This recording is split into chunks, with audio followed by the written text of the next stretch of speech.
Setelah rumahnya selesai dibangun dan siap untuk ditempati, Jenar menemui kenyataan bahwa rumah itu berdiri di atas tanah yang terkutuk.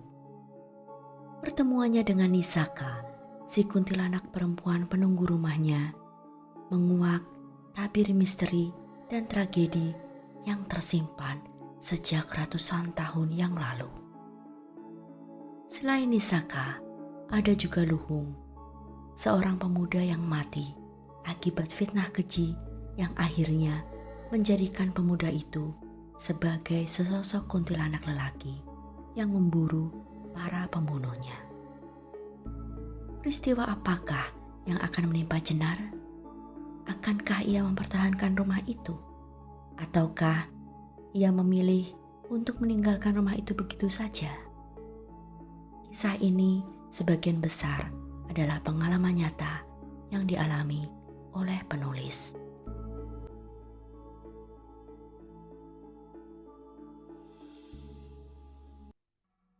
Bagian ke-28, dua peristiwa pembunuhan.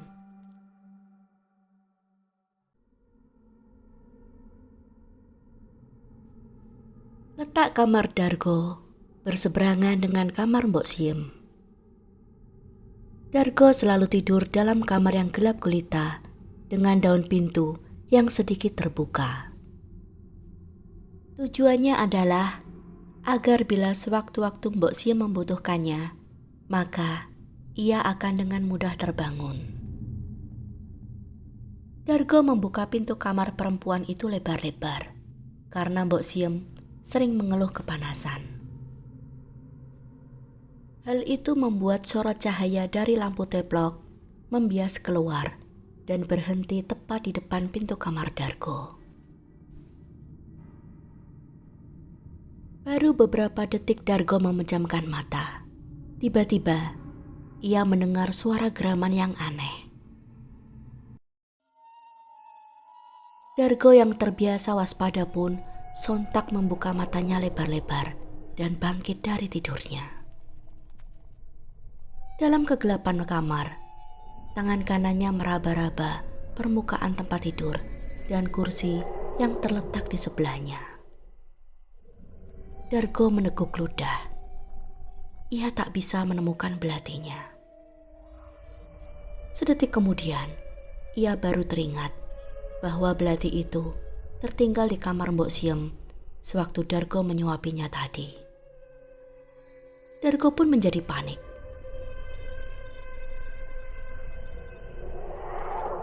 Seketika, percakapannya tadi siang dengan Balu kembali terngiang di telinganya. Darahnya serasa berhenti mengalir. "Siapa kau? Apa maumu? Pergi!"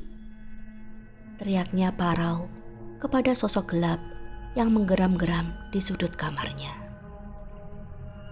Sosok itu tak menjawab. Ia terus saja mengeluarkan suara geraman dan dengkusan. Hal itu justru membuat Dargo menjadi semakin ketakutan. Ia mencoba menimbang-nimbang keberuntungannya, menghitung seberapa jauh ia bisa melompat ke kamar Mbok Siem sebelum makhluk itu bisa menyentuhnya.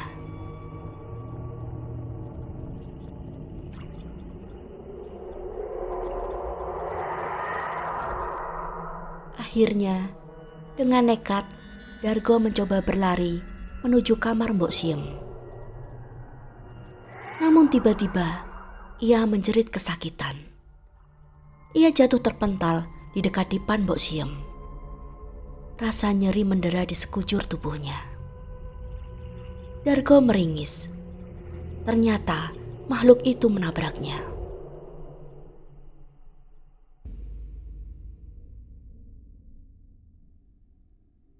Di bawah penerangan cahaya yang berasal dari lampu teplok, kini Dargo bisa melihat dengan jelas bagaimana sosok makhluk yang telah menyerangnya. Meski dalam versi mengerikan, namun Dargo masih bisa melihat figur wajah Luhung di wajahnya. Makhluk itu merangkak terhuyung-huyung di antara Dargo yang terhempas di tanah dan Mbok Siem yang berbaring menyamping dengan posisi wajah langsung menghadap ke bagian punggung makhluk itu.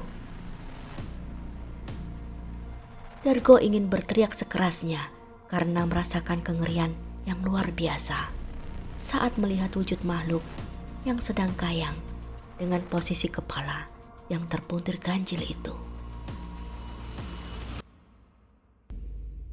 Tubuh makhluk itu pun mengeluarkan aroma busuk yang memualkan, aroma bangkai manusia. Dargo terbungkuk-bungkuk menahan isi perutnya yang bergolak. Tak tahan lagi, akhirnya ia pun muntah di tempat. Matanya berair saat semua makanan yang belum sempat tercerna keluar kembali dari mulutnya. Dargo tak mampu berkata lagi. Hanya suara lirih seperti tercekik yang keluar dari tenggorokannya. Dargo begitu terguncang. Jarak makhluk itu hanya sekitar 1 lengan dari Mbok Siem. Sekali membalikkan tubuhnya, maka makhluk itu bisa dengan mudahnya menghabisi perempuan tua yang sudah tak berdaya itu. Dargo lebih mengkhawatirkan keselamatan sang ibu ketimbang dirinya sendiri. "Jangan sakiti ibuku, jangan sakiti kami, pergilah Luhung." Dargo memohon dengan suara teramat lirih. Makhluk itu menelengkan kepalanya dengan gerakan kaku. Bola matanya berwarna merah, bagian yang berwarna putih seolah berlumuran darah. Ia seperti berusaha mencerna kalimat ucapan Dargo. "Aku minta maaf Luhung, aku tahu itu kamu. Maafkanlah kesalahanku. Tolong pergilah, jangan sakiti kami," ujar Dargo terbata-bata. Ia pun mulai menangis. Rasa penyesalan yang mendalam karena pernah turut andil dalam melenyapkan pemuda itu membuat Dargo menangis hingga sesenggukan.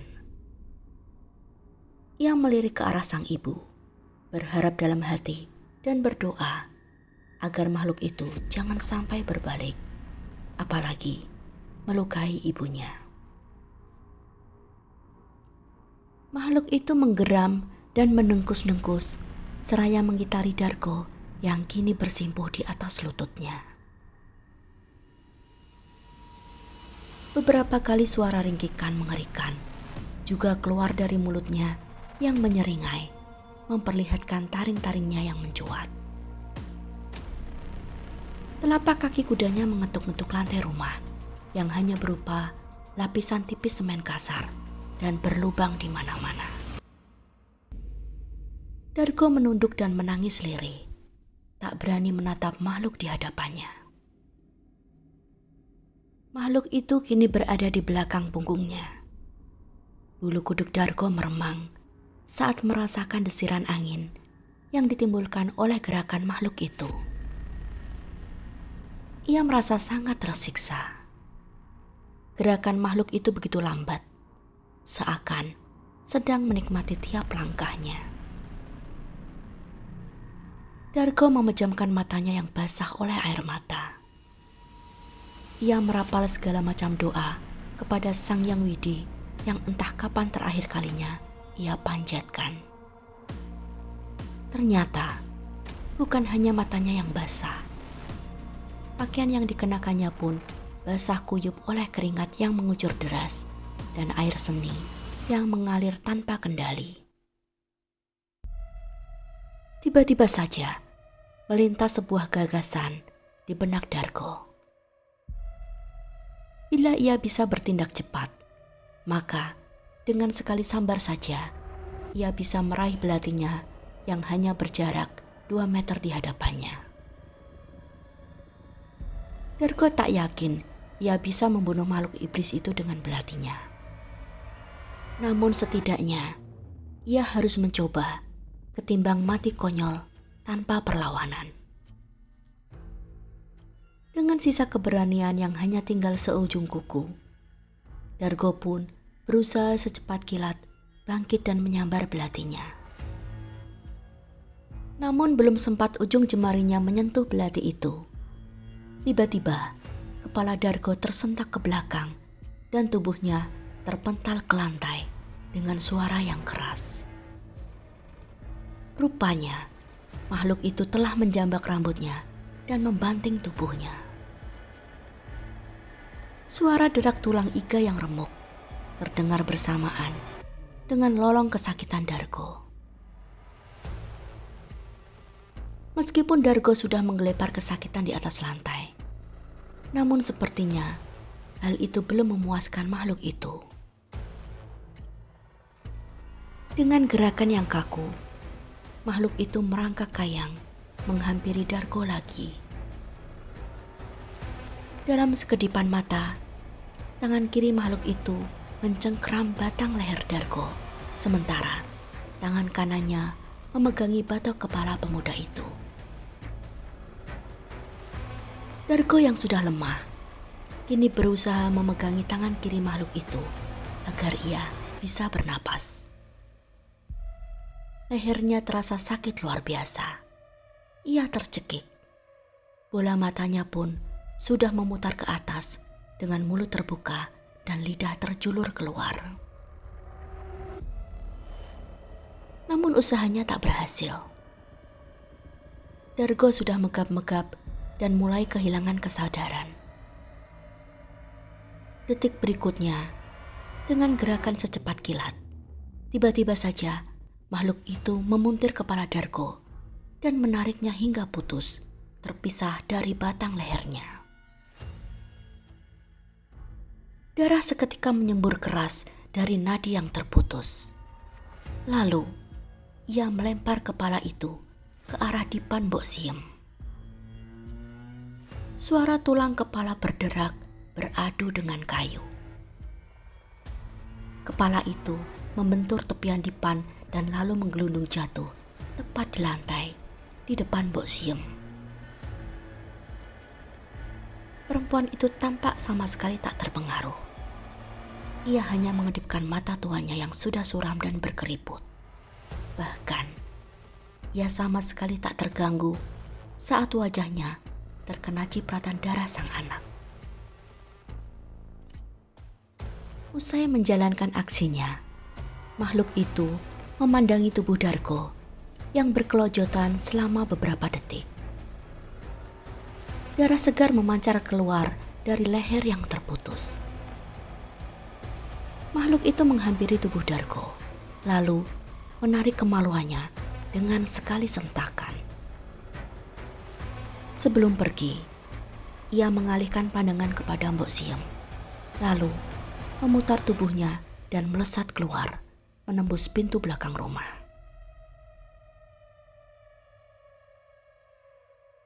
Keadaan kembali sunyi. Sudah menjelang dini hari. Mbok Siem masih bergeming dengan posisi yang sama di atas dipan, ditemani oleh anaknya dengan tubuh dan kepala yang terpisah, serta kemaluan yang terenggut paksa.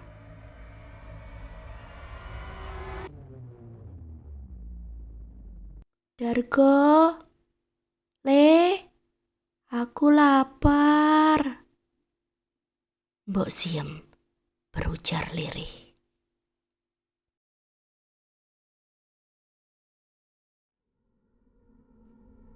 Sementara itu, di malam yang sama, di tempat yang berbeda. Akhirnya, kau mau juga mengawiniku, Nyai? Mengapa kau berubah pikiran? Tanya Gidipo, seraya tertawa terkekeh. Sejujurnya, ia tak peduli apapun alasan perempuan itu. Ia sudah merasa sangat gembira karena perempuan itu akhirnya mau diajaknya pulang dan menginap di rumahnya. Terlebih lagi, saat akhirnya Nyai Sulasih menyatakan kesediaannya untuk menjadi istri Gidipo. Hubungan kita sudah diketahui banyak orang, Ki. Demang Bajra pun tahu itu dan akhirnya ia menyuruhku kembali saja padamu. Jawab Nyai Sulasih datar. Apakah ia marah kepadamu? Tanya Ki Dipo. Jemarinya menjelajah bagian depan kebaya Nyai Sulasih dan menelusup ke baliknya. Tidak, ia bahkan bilang bahwa Ki Dipo adalah dukun kepercayaannya. Demang Bajra tidak mau bermusuhan denganmu. Ki Dipo tampak mengangguk-angguk puas mendengar jawaban tersebut. Itu artinya tak akan ada masalah lagi antara Demang Bajra dan dirinya. Lalu bagaimana dengan tanah itu? Apa ia memintanya kembali?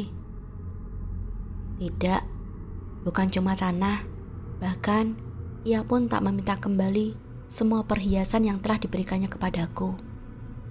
Demang Bajra bilang itu adalah hadiah pernikahan kita.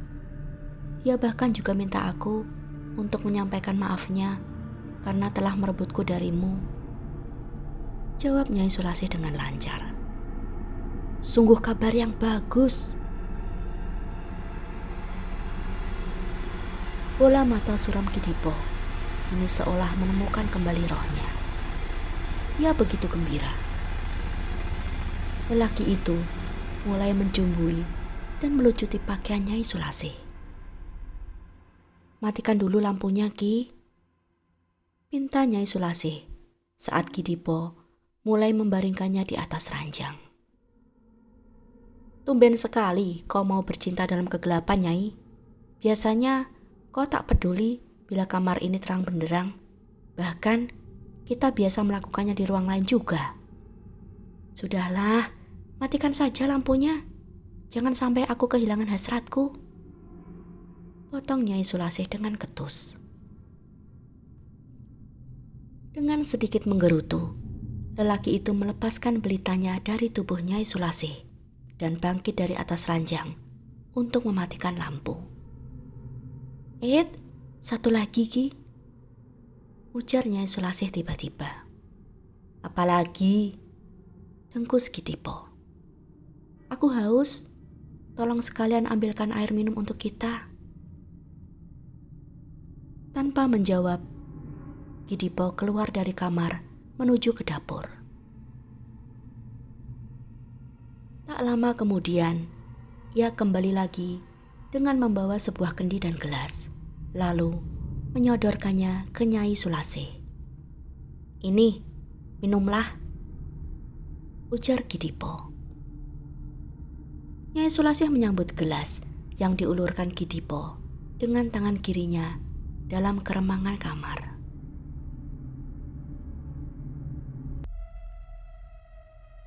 Namun di saat yang bersamaan, tangan kanannya mengayunkan sebelah belati ke arah perut lelaki itu. Ki Dipo yang masih memegangi kendi pun sangat terkejut. Tak siap dengan serangan itu. Kendi yang dibawanya terhempas jatuh ke lantai hingga pecah berkeping-keping dan membuat lantai menjadi basah. Luka sabetan belati itu rupanya sanggup membuat Ki Dipo terhuyung-huyung. Ia meraba perutnya, merasakan cairan hangat yang beraroma anyir itu membasahi sela jemarinya dan mengalir deras ke lantai. Ki Dipo hendak berteriak minta tolong, namun tenaganya sudah terlalu lemah. Tak sampai di situ saja. Rupanya Nyai Sulasih belum puas menghabisi nyawa lelaki tua itu. Perempuan itu melompat dari atas ranjang, lalu menghujamkan lagi ujung belatinya beberapa kali ke area perut dan dada lelaki itu, membuatnya seolah-olah seperti tercabik-cabik. Nyai Sulasih melakukan aksinya bagai kesetanan. Namun menit berikutnya, ia seperti tersentak dan tersadar. Nyai Sulasih bangkit, tubuh telanjangnya bersimbah darah. Ia menarik spray penutup ranjang dan menyeka seluruh tubuhnya dari bekas cipratan darah Ki Dipo Ia pun menyeka belatinya hingga bersih.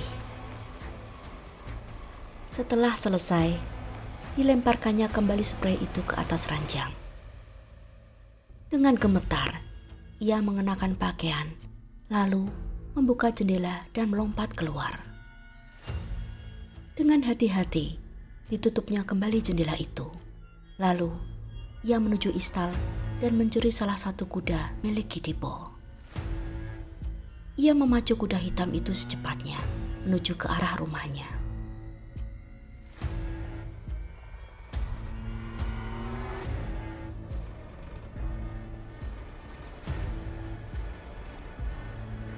Kisah ini akan berlanjut ke bagian ke-29.